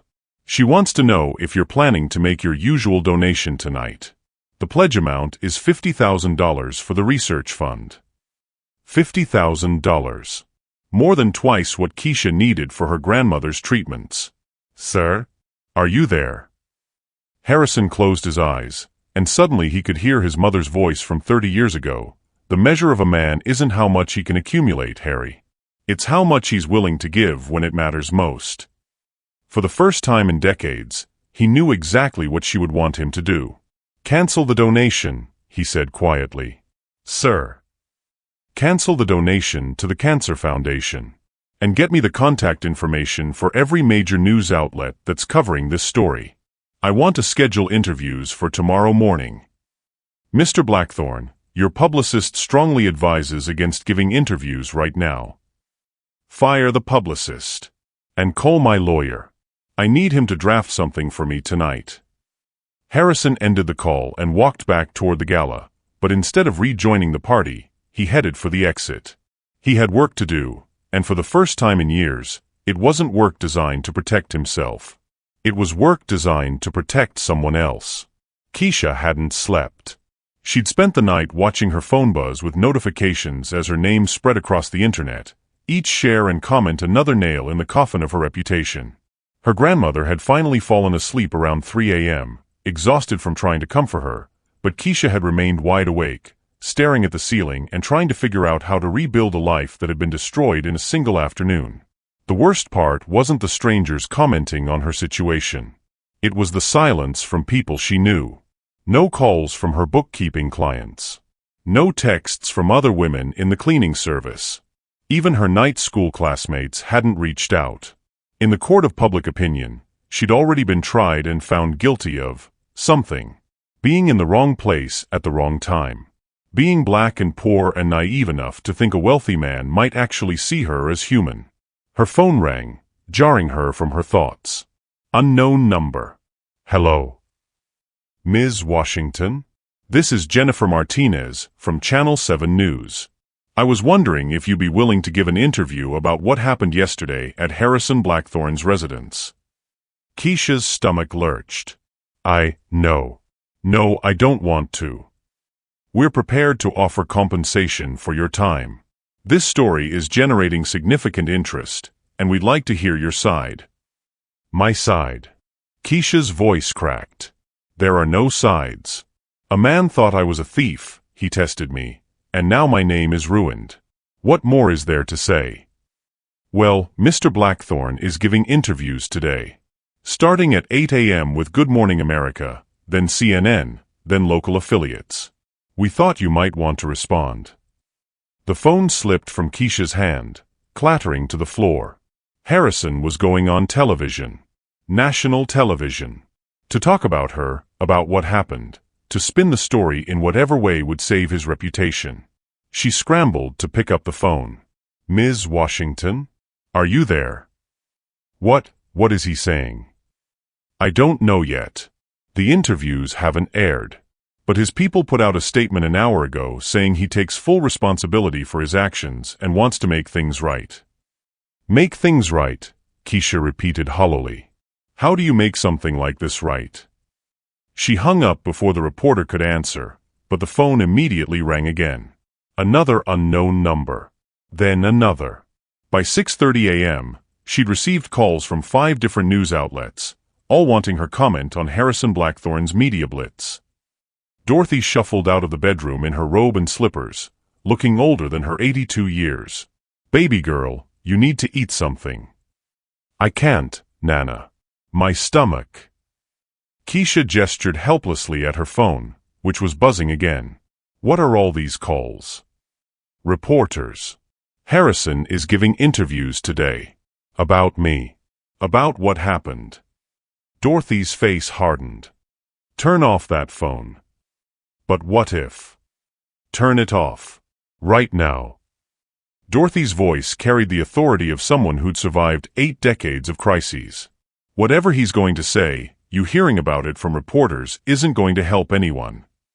Kesha powered down her phone with shaking hands, and the apartment fell into blessed silence. "Now," Dorothy said gently, "you're going to shower, eat breakfast, and then we're going to figure out what comes next." "What if there is no next?" Kesha's voice was small, defeated. "What if this destroys everything I've worked for?" Dorothy sat beside her granddaughter on the small sofa, taking her hands in her weathered ones. "Baby girl, do you remember when you were 16 and that teacher accused you of cheating on your SATs because your score was too high for a girl from your background?" Kesha nodded. "What did we do?" We proved him wrong. I took the test again, scored even higher. And when that employer said you were too young and inexperienced for the bookkeeping job, I showed him my portfolio, demonstrated my skills, worked twice as hard as anyone else. Every time someone has underestimated you, dismissed you, or tried to tear you down, what have you done? Kesha met her grandmother's eyes. I proved them wrong. That's right. You proved them wrong by being excellent, by being undeniable, by showing up every single day and doing the work, even when people made it harder than it needed to be. Dorothy's voice grew stronger. This man's test didn't change who you are, Kesha. It revealed who you are. And what it revealed is someone so good, so principled, that even when faced with more money than she'd ever seen, her first thought was to protect someone else. But my reputation will be rebuilt the same way you built it the first time. One day, one client, one perfect job at a time. Dorothy squeezed her hands. The people who matter will see through this noise to the truth. And the people who don't see it weren't worth your time anyway. Kesha felt tears start again, but these were different. Not the tears of defeat she'd been crying all night, but tears of recognition. Her grandmother was right. She'd overcome prejudice and doubt before. She could do it again. Now, Dorothy said, standing slowly, go shower. Whatever that man is about to say on television, you're going to face it clean-fed and with your head held high. As Kesha headed toward the bathroom, Dorothy called after her. And baby girl, turn your phone back on at noon. Whatever happens this morning, you'll want to hear it from the source, not from strangers. Harrison sat across from Robin Roberts in the GMA studio, his palms sweating despite the cold air conditioning. He'd flown to New York at 5 a.m., his lawyer and newly hired crisis communications specialist trailing behind him with briefing documents he'd refused to read. I don't want talking points, he'd told them on the plane. I want to tell the truth. The truth is legally dangerous, his lawyer had warned. It opens you up to discrimination lawsuits, civil rights violations. Good, Harrison had replied. Maybe I deserve to be sued. Now, sitting under the studio lights with Robin Roberts' kind but probing gaze focused on him, Harrison felt the weight of what he was about to do. This wasn't damage control. This was confession. Mr. Blackthorne, Robin began, you've asked to come on national television to address what happened with your employee, Kesha Washington. Tell us in your own words what you did and why. Harrison looked directly into the camera, knowing that somewhere, Kesha might be watching. I committed a profound act of cruelty disguised as caution, he said simply. I scattered over $400,000 in cash and jewelry across my bedroom to test whether Kesha Washington would steal from me. It was wrong. It was racist. And it was cowardly. Robin's eyebrows rose slightly. This wasn't the defensive explanation most public figures gave when caught in scandals. You're calling your own actions racist? Yes. Because that's what they were. Harrison's voice grew stronger. I had no reason to suspect Ms. Washington of dishonesty. In 2 months of employment, she had been nothing but professional, respectful, and trustworthy. But I looked at a black woman who cleaned houses and saw a potential thief instead of the remarkable person she actually is. Tell us about Ms. Washington. What kind of employee was she? Harrison's expression softened. She was extraordinary.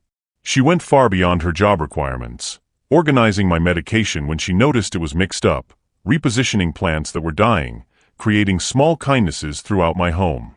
She treated my space with more care than I did. And yet you still felt the need to test her? Because I'm broken, Harrison said simply. I've been betrayed by people I trusted, and instead of healing from that pain, I let it poison me. I turned into the kind of person who sees enemies everywhere, who tests instead of trusts, who hurts innocent people rather than risk being hurt again. Robin leaned forward. What was Ms. Washington's reaction when she discovered the money? She called the police immediately because she was worried about my safety. She thought I might be hurt or in danger. Harrison's voice cracked slightly. While I was watching her through hidden cameras, expecting her to steal from me, she was trying to protect me. How do you make something like this right? Harrison pulled a folded document from his jacket pocket. This is a legal document I had drawn up last night. It establishes the Kesha Washington Scholarship Fund with an initial endowment of $5 million. Robin's eyes widened. $5 million. The fund will provide full scholarships for working students pursuing degrees in accounting and business, with preference given to single parents and primary caregivers. It will also provide emergency financial assistance for students facing medical crises in their families. This is certainly generous, but some might say you're trying to buy forgiveness. I'm not. Harrison's voice was firm. This isn't about forgiveness.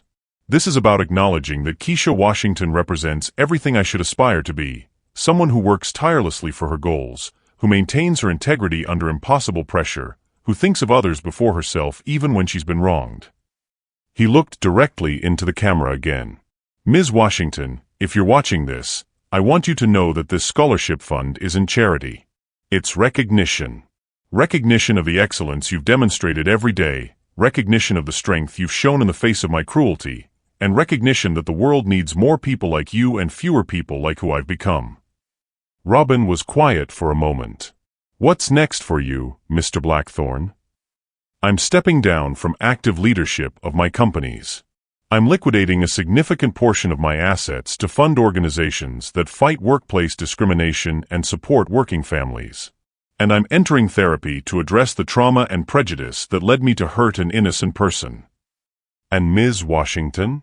Have you spoken to her? No. And I don't expect to. I've caused her enough pain. The best thing I can do for her now is get out of her way and let her rebuilding begin. Harrison's voice was heavy with regret. But I hope someday she'll know that meeting her, even under these circumstances, reminded me of who I used to be and who I might still become. The interview continued for another 10 minutes, but the damage was done, to Harrison's reputation, his business relationships, his standing in Chicago society. He'd just committed professional suicide on national television. And for the first time in years, he felt like he could breathe. Kesha sat in her grandmother's worn armchair, the small television turned to a news channel that was replaying clips from Harrison's morning interviews. She'd watched the Good Morning America segment twice, the CNN interview once, and a local Chicago news piece that had aired 20 minutes ago. Each time, she found herself more confused than angry. This wasn't the defensive, reputation-saving performance she'd expected. This was something else entirely, a public dismantling of his own character, a confession that laid bare every ugly truth about what he'd done and why. $5 million, Dorothy said from the kitchen, where she was making lunch despite Kesha's protests that she wasn't hungry. For a scholarship fund in your name. It's not about the money, Nana. I know it's not, baby girl. But it's not nothing either. Kesha's phone, which she turned back on at noon as her grandmother suggested, had been ringing constantly. More reporters, but also other calls, her supervisor at Celestial Cleaning Services, her professors from night school, even a few of her bookkeeping clients who'd seen the interviews and wanted to express their support. The narrative was shifting. Where yesterday's headlines had painted her as a victim of wealthy prejudice, today's stories were focusing on Harrison's unprecedented public accountability and the woman whose character had inspired such dramatic self-reflection. Billionaire's $5 million mea culpa. She reminded me who I could be. The cleaning lady who changed a cynical heart. From Test to Testament, how one woman's integrity inspired a fortune's redemption. The doorbell rang, interrupting her thoughts. Dorothy shuffled toward the door, but Kesha was already up. I'll get it, Nana. She opened the door to find a young black woman in a professional blazer, carrying a leather briefcase and tablet. Ms. Washington? I'm Angela Foster from Morrison, Pike & Associates. We're the law firm handling the establishment of the Kesha Washington Scholarship Fund. Kesha's heart sank. Of course there would be lawyers, contracts, publicity requirements. Nothing was ever simple when billionaires were involved. I didn't ask for this, she said quietly. I know. That's actually why I'm here. Angela's smile was genuine. Mr. Blackthorne was very specific about the terms. You have no obligations to the fund, no public appearances, no interviews, no involvement of any kind unless you specifically choose it. Your name was used only with deep respect for what you represent, not to bind you to anything. Then why are you here? Because there's something else. Something separate from the scholarship fund. Angela opened her briefcase and pulled out a sealed envelope. Mr. Blackthorne asked me to deliver this personally, with no strings attached and no expectation of response. Kesha stared at the envelope like it might bite her. He also wanted me to tell you, Angela continued gently, that he's leaving Chicago. He's sold his apartment and is moving to Seattle to work with a non-profit that helps formerly incarcerated individuals find employment. He wanted you to know you won't have to worry about running into him around the city. He's leaving Chicago? The words came out smaller than Kesha intended. He says it's part of becoming the person he should have been all along. Angela handed her the envelope. There's no rush to read this. Take your time. And remember, no response is required or expected. After Angela left, Kesha sat holding the envelope while Dorothy pretended not to watch from the kitchen. You going to open it? Dorothy finally asked. I don't know if I want to. Sometimes the things we don't want to do are exactly what we need to do. Kesha carefully opened the envelope and found not a letter, but a photograph, the picture she'd shown him of Dorothy laughing in her pink head wrap. Underneath it was a single page, handwritten in careful script. Kesha. I've looked at this photo 100 times since yesterday. Your grandmother's joy is radiant, but what strikes me most is what you can't see in the picture, that you took this photo. That you capture these moments of happiness, preserve them, treasure them. That's who you are.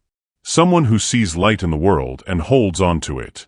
I spent 2 months watching you work, and I never once saw you the way you saw me, as a human being deserving of care. You watered my dying plants, organized my medication, arranged my space with kindness I didn't deserve and hadn't earned. You gave freely of yourself to someone who was nothing but a stranger who paid your company. When I scattered that money across my bed, I thought I was testing your character. I realize now I was revealing mine. You called the police because you were worried about my safety. After everything I'd done, your first instinct was still to protect me. That's not just integrity, that's grace. I can't undo the damage I've caused to your reputation, your career, your peace of mind. I can't take back the humiliation or the stress or the sleepless nights. Money can't fix betrayal, and public apologies can't restore trust. But I can make sure that your grandmother gets the medical care she needs. I know you'll want to refuse help from me. Your pride is one of the things I admire most about you, the way you've built everything in your life through your own effort and excellence. But this isn't charity, and it's not guilt money. This is debt. I owe you for 2 months of kindness I never acknowledged. I owe you for care I never thanked you for. I owe you for the lesson you taught me about what real character looks like. I owe you for showing me that my mother's heart still beats somewhere inside my father's son. The medical bills for your grandmother's treatment have been paid in full, all of them, for as long as needed. The doctors at Northwestern Memorial have been contacted. They're expecting you to call to schedule the first round of experimental treatments. You don't owe me gratitude. You don't owe me forgiveness. You don't owe me anything. But I owe you everything. I owe you the person I'm going to try to become. With profound respect and deepest regret. Harrison. P.S. The plants in my apartment are yours if you want them. They'll thrive better in a home where someone actually cares. Kesha read the letter 3 times before the words fully sank in. Then she looked at the photograph of her grandmother's laughing face and started crying. Not the defeated tears of the past 24 hours, but tears of relief so profound they shook her entire body. Baby girl. Dorothy appeared beside the chair, her hand gentle on Kesha's shoulder. Nana, Kesha managed through her tears, he paid for your treatments. All of them. Dorothy was quiet for a long moment, taking the letter from Kesha's trembling hands and reading it carefully. This man, she said finally, is not the same man who scattered money on his bed yesterday. No, Kesha agreed, wiping her eyes. He's not. The question is, what are you going to do about it? Kesha looked up at her grandmother. What do you mean? I mean that man just gave you the gift of your grandmother's life, asked for nothing in return, and is leaving town so you never have to see him again. That's either the most generous act of contrition I've ever seen, or what? Dorothy's smile was knowing. Or a man falling in love and not knowing how to say it. Nana. Kesha's cheeks flushed. It's not, he doesn't, we're not. Baby girl, I've been watching people fall in love for 82 years. I know what it looks like when someone realizes they've found the person who makes them want to be better. Even if that were true, which it's not, it doesn't matter. Too much has happened. There's too much hurt. Is there? Dorothy settled into her chair with a thoughtful expression. Let me ask you something. Yesterday, when you realized what he'd done, what hurt more, that he'd tested you, or that he'd never really seen you? Kesha considered the question. That he'd never seen me. That after 2 months of caring for his space, trying to make him feel less alone, he still looked at me and saw a potential thief. And now. Kesha looked at the letter again, at the careful handwriting that spoke of time and thought and genuine reflection. Now he sees me so clearly it's almost scary. And how does that feel? Before Kesha could answer, her phone rang. She glanced at the screen and frowned. It's Northwestern Memorial. The Cancer Center. Answer it, Dorothy said gently. Hello. Ms. Washington? This is Dr. Patricia Kim from the Oncology Department at Northwestern Memorial. We have your grandmother Dorothy Washington scheduled for a consultation regarding experimental pancreatic cancer treatments. Yes, but we've had a cancellation in our schedule. Could you bring her in this afternoon? The sooner we begin treatment, the better her prognosis. Kesha met her grandmother's eyes, seeing hope and fear warring in the weathered face she loved more than life itself. Yes, she said firmly. We'll be there. 3 hours later, Kesha sat in a hospital waiting room while her grandmother underwent preliminary testing for the experimental treatment protocol. The oncologist had been cautiously optimistic. The treatment was showing promising results in early trials, and Dorothy's overall health was good despite the cancer. She has a real chance, Dr. Kim had said. A year ago, I would have had nothing to offer her. Today, I can offer hope. Hope. Such a simple word, but it felt revolutionary after months of doctors who'd offered only palliative care and comfort measures. Kesha's phone buzzed with a text from an unknown number. Ms. Washington, this is Angela Foster. I'm at O'Hare Airport with Mr. Blackthorne. His flight to Seattle boards in an hour. I know you didn't ask, but I thought you should know he keeps checking his phone, hoping you might reach out. If you want to say anything at all, now would be the time. Gate B7, United Airlines. Kesha stared at the message for a long time. An hour ago, she would have deleted it without responding. But sitting in this hospital, knowing her grandmother was undergoing tests that could save her life because of Harrison's intervention, she found herself thinking about second chances. About grace. About the difference between forgiveness and trust, and whether it was possible to rebuild the latter without abandoning the former. Before she could lose her nerve, she typed back. What's his phone number? The response came immediately, and Kesha found herself dialing before she could think too hard about what she wanted to say. Hello. Harrison's voice was cautious, uncertain. It's Kesha. Silence. Then, how is she? Your grandmother? Did the doctors? She's getting tested right now. They think the treatment could help. Kesha's voice was steady, controlled. They think she might have a real chance. Thank God. The relief in his voice was palpable. Kesha, don't. She cut him off gently. Don't apologize again. Don't explain. Just listen. Okay. Kesha took a deep breath. 2 days ago, I thought I knew exactly who you were. A lonely, wealthy man who saw me as nothing more than the help. Yesterday, I thought you were a cruel person who enjoyed testing people for sport. I was both of those things. Maybe. But today I read a letter from someone I don't recognize. Someone who sees me clearly enough to know that pride would make me want to refuse help, but love for my grandmother would make me accept it. Someone who understands that the plants mattered because they showed I cared, not because they were part of my job. Harrison was quiet, but she could hear his breathing. The person who wrote that letter, Kesha continued, is someone I might want to know. Might want to trust, eventually. Might even want to be friends with, given time and patience and a lot of very honest conversations. Kesha. His voice was rough with emotion. But the person who scattered money on his bed to test me? That person hurt me in ways that are going to take time to heal. That person made assumptions about my character based on my race and my job, and no amount of money or scholarships or public apologies can undo that pain. I know, and I'm. The question is, she interrupted, which person are you going to be tomorrow? And the day after that? And the day after that? The question hung between them, carrying the weight of possibility and the fear of disappointment. I don't know, Harrison said honestly. I know who I want to be. I know who you made me want to become. But I've been the other person for so long. Then maybe, Kesha said quietly, you shouldn't go to Seattle alone. What do you mean? I mean maybe the person you want to become needs witnesses. People who knew who you were before, who can call you out when you start slipping back into old patterns. People who have reason to hold you accountable. Are you saying? I'm saying my grandmother is going to need 6 months of treatment. After that, she should be stable enough to travel. And I'm saying Seattle has accounting firms, and I hear there are good schools there for finishing degrees.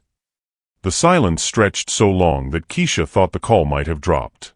Harrison. You would do that? After everything I've done. Not for you, Kesha said firmly. For me.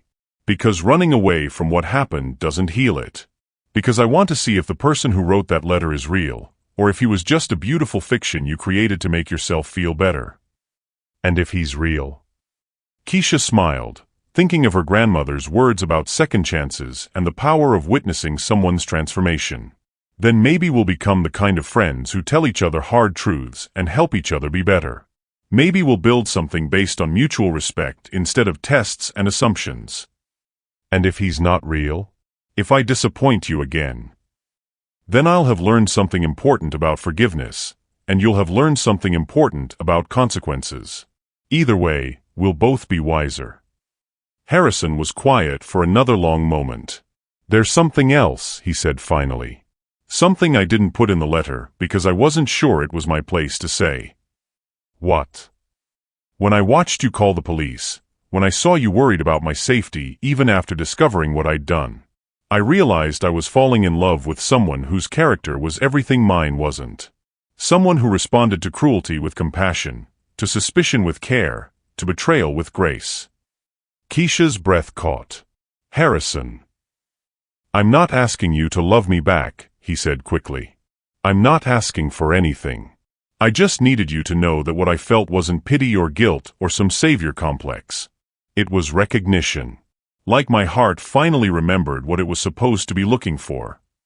The words hung between them, honest and vulnerable and terrifying in their simplicity. That's a lot to process, Kesha said quietly. I know. I'm sorry, I shouldn't have. No, you should have.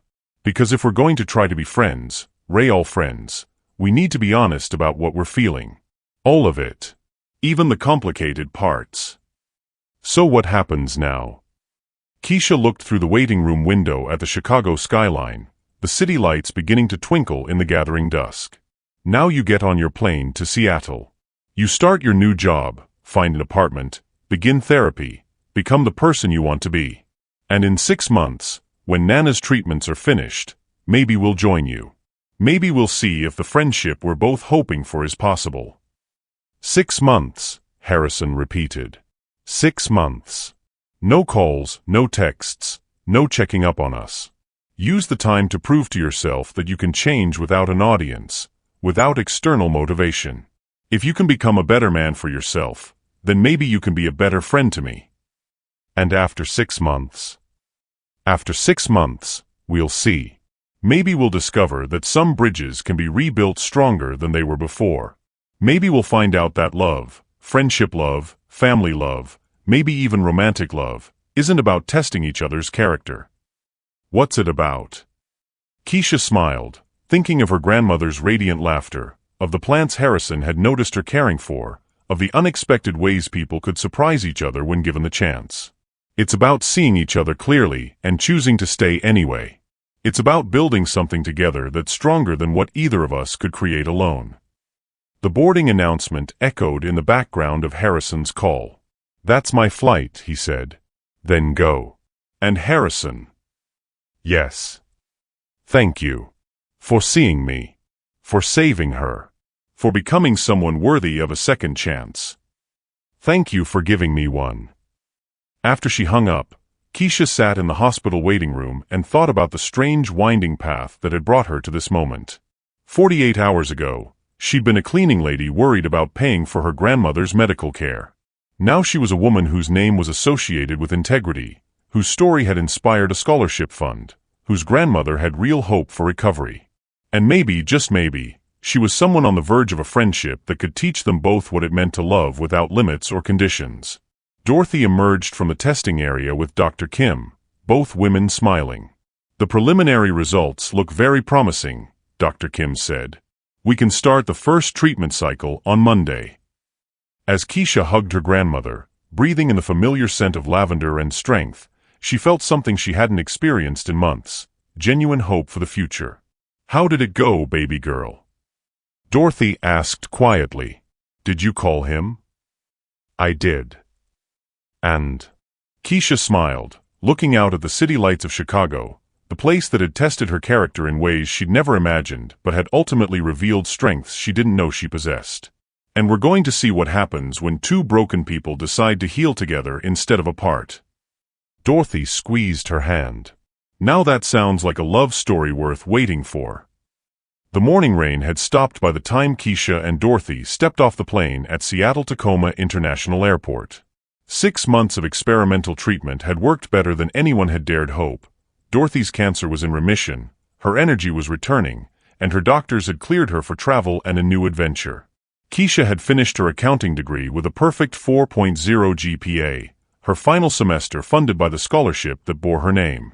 The irony wasn't lost on her that Harrison's betrayal had ultimately opened doors she'd never imagined possible. They'd kept their word about no contact during the 6 months. Kesha had learned about Harrison's progress through news articles and social media posts from the nonprofit where he worked, a man slowly, methodically earning trust through consistent actions rather than grand gestures.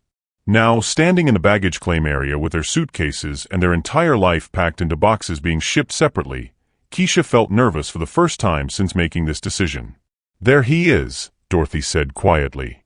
Harrison stood by the information desk, wearing jeans and a simple blue sweater instead of the expensive clothes she remembered.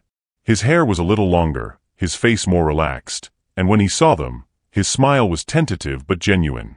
He didn't approach immediately, letting them come to him, respecting the space they needed to maintain their own power in this reunion. "Mrs. Washington," he said when they reached him, extending his hand formally to Dorothy. "You look wonderful." "I feel wonderful, thanks to you." Dorothy shook his hand firmly, then surprised him by pulling him into a brief hug. "But that's not why we're here." "No. We're here because my granddaughter believes in second chances, and I believe in her judgment." Dorothy's voice carried quiet authority. "Don't make us regret it." "I won't," Harrison said simply. "I promise I won't." He turned to Kesha, and she saw in his eyes the same careful respect he'd shown in his letter, seeing her fully, acknowledging everything that had brought them to this moment. "Hi," she said. "Hi." They stood looking at each other for a long moment, two people who had started as strangers, become enemies, and were now attempting something much more difficult, becoming friends. "So," Kesha said finally, "I hear you've been working with formerly incarcerated individuals. How's that going?" As Harrison told them about his work, about the men and women he'd helped find jobs and housing, about the trust he was slowly earning in a community that had every reason to be suspicious of wealthy white men with savior complexes, Kesha found herself relaxing. This wasn't the broken, cynical man who had tested her 6 months ago. This wasn't even the guilty billionaire who had tried to buy forgiveness with grand gestures. This was someone new. Someone who had taken the hardest path, changing himself from the inside out, earning respect through service, proving his character through consistency rather than proclamations. "Where are we staying?" Dorothy asked as they walked toward the parking garage. "I found you an apartment in Capitol Hill," Harrison said. 2 bedrooms, fully furnished, close to the bus lines and grocery stores. "The lease is in your names. I'm just the guarantor." "And work?" Kesha asked. "There are 3 accounting firms interested in interviewing you. I gave them your resume and transcripts, but they don't know about our connection. You'll earn any job you get on your own merit." Everything carefully arranged to give them independence, to avoid any sense of obligation or debt. As they drove through the city, Harrison pointed out landmarks and neighborhoods, acting more like a tour guide than someone who had appended their lives. But Kesha could feel the careful hope radiating from him, the fear that they might decide this had been a mistake. "Harrison," she said as they pulled up to their new apartment building. "Yes." "Are you free for dinner tomorrow night? Nothing fancy. Just friends getting to know each other." The smile that spread across his face was like sunrise after a long dark night. "I'd like that very much." And as Kesha helped her grandmother out of the car and looked up at the Seattle sky, she thought about the strange, beautiful journey that had brought them here. A journey that had started with the worst of human nature, suspicion, prejudice, betrayal, and had somehow transformed into something that looked remarkably like love. Not romantic love, not yet. Maybe not ever. But something deeper and more enduring, the love that comes from truly seeing another person, from choosing to believe in their capacity for growth, from building something together based on mutual respect and honest communication. It was the kind of love that didn't require tests because it was built on trust. It was the kind of love that her mother would have recognized, that her grandmother had modeled her entire life. It was the kind of love that could heal old wounds and create new possibilities. And it was just beginning. What does it mean to give someone a second chance? How do we rebuild trust after it's been broken? Share your thoughts about redemption and friendship in the comments below. And if this story moved you, please like, subscribe, and share it with someone who believes in the power of human transformation. Sometimes the most beautiful relationships grow from the most unexpected soil. Thank you for watching this story to the end. If you enjoyed this story, you will surely love the next one. It's as interesting as you can ever imagine. So do check it out. Click on the image showing on your screen right now to watch the next one.